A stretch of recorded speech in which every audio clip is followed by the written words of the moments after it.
He said, "What are you going to open a philosophy shop?" It's Oh, such a great example of his very yeah. practical nature. He was a bit of a philosopher himself, but he was also the world's most practical engineer. He combined both imagination, creativity, artistry with very practical engineering skills that would enable the realization of those ideas. So I was not gonna work for him, but he had sleep apnea, and he fell asleep one evening driving his car, and he slammed in the back of a bus, and he was not doing well. So, I got the call, and so I came to help. So when I did come to help, Year was that?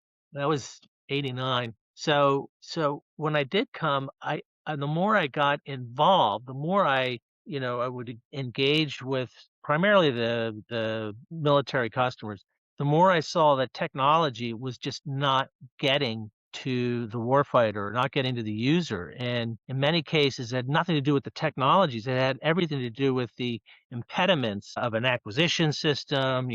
I wouldn't say monopolistic, but certainly oligopolistic or whatever the word is. There was maybe 3 or 4 major OEMs. They had their products, they had their constituencies, and it was very hard to penetrate. And building the same thing over and over and over again is much easier than taking the risk on new concepts. So we really took on this role of a bit of a gadfly, I think, in the industry to push prove things were possible and force advancements in the industry. So, and that's both within the industry and within government too. So I think you've seen a lot of change over the past 30 years that have recognized the need to overcome those impediments. A lot of structural change within the government, a lot of change within the industry. And we now have players that, nothing to do with the defense industrial complex. They're all very commercially oriented. They're leveraging technologies at a rate that the big OEM military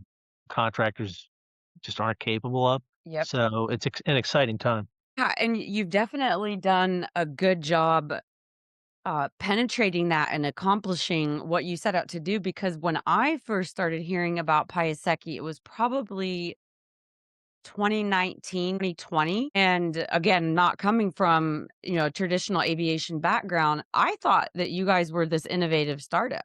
And it wasn't until like maybe the last 2 or 3 years that I started learning more about the history and learned about your dad, and Martine Rothblatt was talking about your dad, and I guess she knew him as well. And so I'm like, I have to know more about this story. And so you've definitely done that from a newcomer coming into this space and seeing what you all are doing. I just saw they're really smart, successful startup, not knowing. So it's a compliment to say that it didn't feel like bureaucratic, if you know what I Yeah.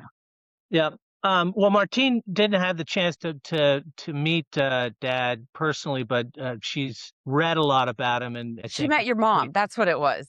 yeah, she Yeah. she was being awarded American Helicopter Museum Achievement Award, and then her family and her staff actually flew and landed at my mom's house. It was great. That's so cool. My daughter went out and painted an orange, Dayglow orange circle, right around the old hatch that we had there when we were growing up for landing a helicopter. I mean, to imagine growing up with a helipad is just cool in itself, but then you have your daughter painting a landing spot for Martine is Yeah. amazing.